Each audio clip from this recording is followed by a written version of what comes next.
Hablar de don Fernando Marcos es fascinante, sobre todo para las nuevas generaciones que tengan un poco de conocimiento de quién era.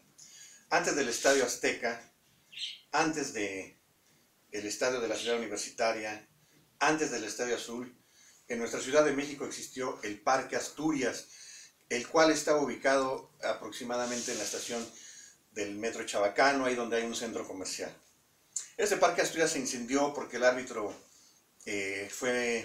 tuvo un desempeño muy polémico al no marcarle un penalti a Horacio Casarín en un juego de Asturias contra Necaxa. Horacio Casarín era el ídolo de fútbol de entonces, sale en películas con Joaquín Pardavé, etcétera, etcétera, sobre todo en Los hijos de don Venancio. El árbitro era don Fernando Marcos. ¿Quién era don Fernando Marcos? Era un personaje magistral en la historia, no solo del deporte, sino de la cultura media de nuestro país, de nuestro México. Era un hombre muy culto, muy sabio, tenía 3 carreras, fue entrenador, fue futbolista, fue árbitro, pero además fue abogado, fue periodista, fue muchas cosas, tengo entendido. Era un gran hombre, un hombre muy sabio, de un carácter muy severo, voluble, fuerte.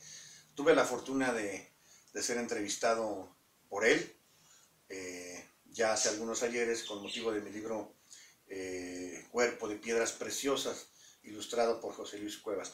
Voy a contarles la anécdota más adelante.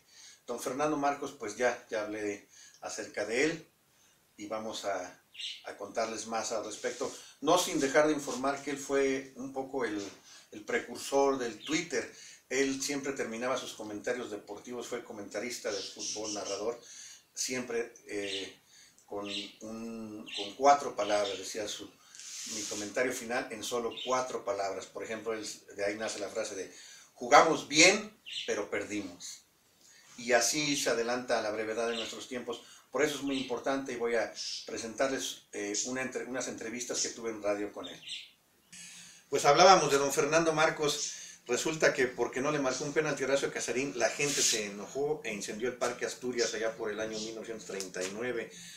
El Parque Asturias vivió su esplendor en la segunda mitad de la década de los 30 del siglo XX. La gente incendió el estadio, que era de madera, y bueno, pues terminó una leyenda de esa época de nuestro fútbol. Pasando a la cultura, que es lo que nos interesa, Fernando Marcos era un hombre muy culto y tenía un programa muy famoso, si no mal recuerdo se llamaba Hablando Claro, con Jacobo Moret. Jacobo Moret era un hombre también muy culto, que gustaba de la zarzuela, de la opereta, de la ópera, por supuesto. Y un día pues decidí, yo muy joven, apenas pasaba los 20 años, ir al estudio de grabación, la estación de radio que está ahí en Privada de Horacio, en Polanco, y fui muy gustoso a llevarles mi libro Cuerpo de Piedras Preciosas, con portada de José Luis Cuevas. Y resulta que entro a las estaciones de radio. Era un México muy hermoso, no había militares, no había policías, los únicos policías tenían solamente una macanita. Subí, me registré, fui a entregarle el libro, ya subí al piso en que estaba, no recuerdo cuál, me invitan a pasar a la cabina, cuando veo pues ya estoy con ellos. Ahí estaba con muchísima personalidad don Fernando Marcos, don Jacobo Moret también muy amable, sin tanta personalidad, ni tanta fama como Fernando Marcos. Y cuando veo, me hace la invitación para sentarme, toma el libro y veo que en las letras volteo hacia un lado y decía al aire. Entonces yo me quedé atrás y pues me voy a quedar callado. Yo era un jovenzuelo, me voy a quedar callado, un jovencito muy intrépido, no debo decir jovenzuelo. Y dije, pues voy a esperar. Y de repente oprime un botón Fernando Marcos y dice: está con nosotros el señor Edgar Escobedo Quijano y viene a traernos su libro Cuerpo de Piedras Preciosas. A ver, háblanos un poco de él. Y yo me quedé sorprendido, controlé mis nervios y gracias don Fernando, pues ya estaba al aire, en un programa que era escuchado prácticamente por todo el país. Tan es así que una tía de inmediato vino a avisarle a mi mamá, la cual de inmediato por fortuna grabó el programa. Era que mi novia de aquel entonces también, una amiga de ella de la facultad, también le llamó de inmediato: está saliendo en el radio con Fernando Marcos. Entonces empezamos a hablar y me entrevistó y la charla ocurría de manera muy amena, hablándoles yo de mi libro, que es el primero en reunir toda la mitología prehispánica, toda la mitología del Nuevo Mundo, y que es muy importante porque así como los grandes países de mitología como Grecia tienen la Iliada, la Odisea, las tragedias, China el sueño del aposento rojo, Italia la Eneida, en fin, todos los libros, Arabia tiene las 1001 noches, todos los libros que tenemos, cultura milenaria, tenemos nuestro libro. En México teníamos estudios mitológicos, pero nadie se había dado a la tarea de reunirnos, lo cual yo lo hice. Pues llevé mi libro con portada de José Luis Cuevas, y me dice Fernando Marcos no quería a José Luis Cuevas, venía a la inauguración del Museo Cuevas, y lo había estado criticando mucho, y me dice, oiga, don Edgar, usted viene y me hace quedar mal con este libro. Y yo, pues muy tímido, dije, ¿por qué, don Fernando? Dice, porque yo estoy hablando mal siempre de José Luis Cuevas y del Museo Cuevas, y usted me trae una portada hermosa y preciosa de José Luis Cuevas. De verdad lo felicito porque esta portada está genial y lo tengo que decir al aire. Gracias, don Fernando. Yo le platiqué a José Luis Cuevas anécdota, le dio mucha risa, le dio mucho gusto que alguien tan crítico como Fernando Marcos pues hiciera ese comentario.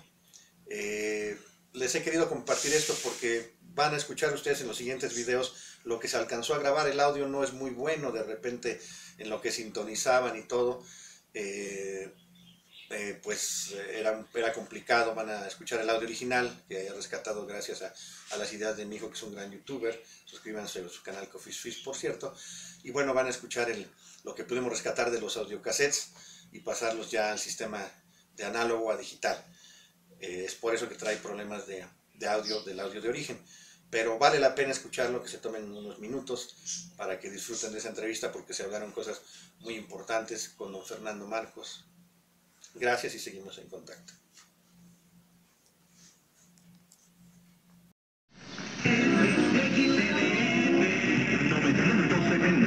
Con más de 40 comentaristas.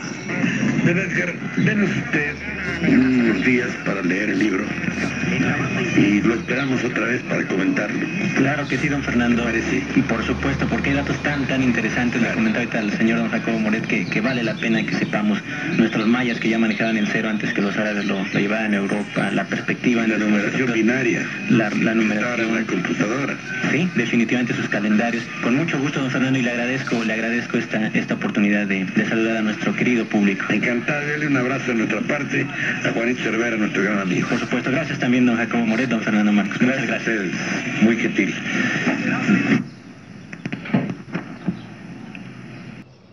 Sí, la señora Estrada, gracias, Estrada.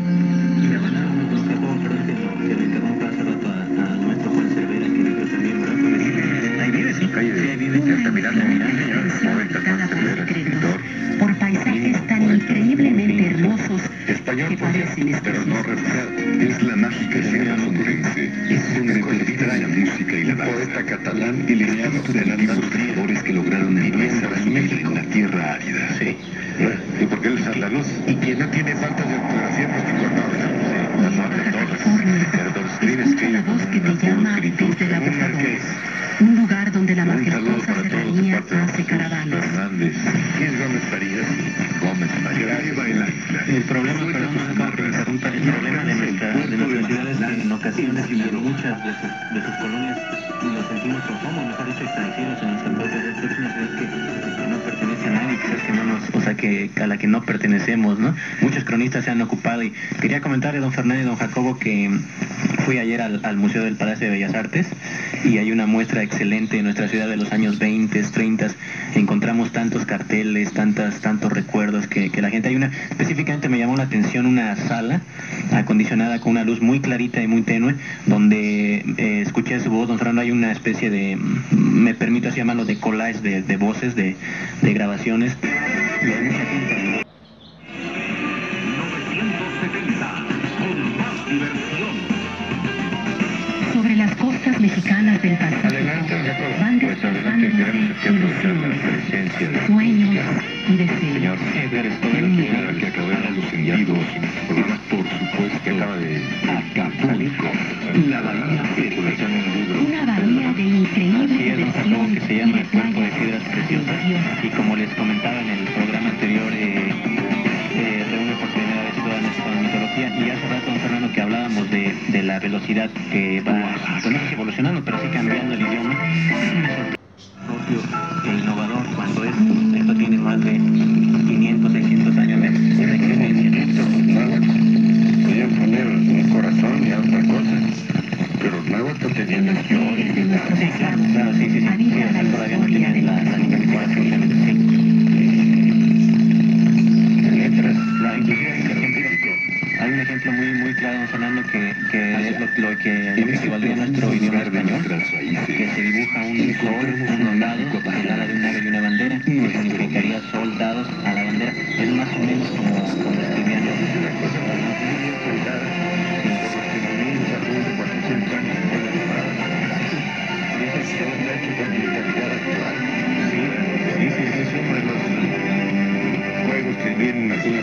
Nuestras ciudades coloniales están llamándote con toda la fuerza de su pasado. Desde que era niño la bandera San Luis Potosí. Lugares que son historias por eso es vivas, cuestionable recreación de cuando artesanía.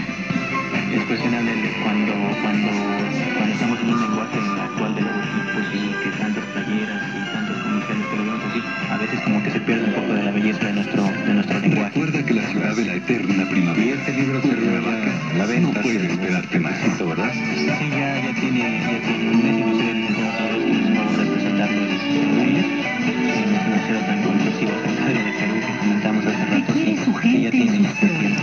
Y es interesante porque El así también está esperando bastante interesado en los medios de comunicación. Te aguarda el Estado de México, Recuerdan que tiene con sus lagunas comentario de del sol rector y de de la luna, Universidad de Roma. reposando Y bueno, en es la cumbre importante del porque Nevado todos los de países Perú. cuentan con un libro que es, llamémosle su epopeya, los grandes países, Alemania con el Fausto, Italia con la Divina Comedia, y Grecia con la Ilíada y la Odisea, la Iglesia de México con la Biblia, en fin, sería un poquito larga la lista.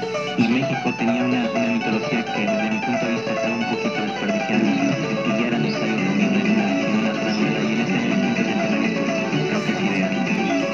un Veracruz modesto. No, ya es el tercer libro, ya sí, el tercer libro. Un puerto alegre, acogedor. La prehispánica, sí, encuentran, como les comentaba en la visita anterior, una ciudad, la llamada ciudad de los dioses, la ciudad más extensa que la Roma imperial y contemporánea a ella. Siempre tenemos la duda. Sí, don Fernando, Las lenguas clásicas teo es diablo. El selvático sureste. También teo es mujer. La zona arqueológica. Don Jorge Mario León. Era un encanto de criatura. Iracema. Pero no, aquí sería de veras deplorable y lamentable que no supiéramos el nombre del autor de Los Argonautas y el Caballo de Troya, que tanto nos han preguntado. ¿Quién es? J.J. Benítez. Oh. Bueno, señorita Laura Salinas dice el libro del que preguntaron sobre el invitado señor Edgar Escobedo Quijano, que estuvo la semana pasada aquí, se llama Cuerpo de Piedras Preciosas. Cuerpo de piedras preciosas. Referente a toda la mitología y la cultura prehispánica. Este libro trae muy buenos comentarios sobre la cultura prehispánica, nos dice la señorita Salinas, Laura Salinas. Gracias, señorita Salinas, por recordarnos algo que debíamos saber. ¿Usted sabe que todavía existe la cultura prehispánica en actividad? Sí, cómo no.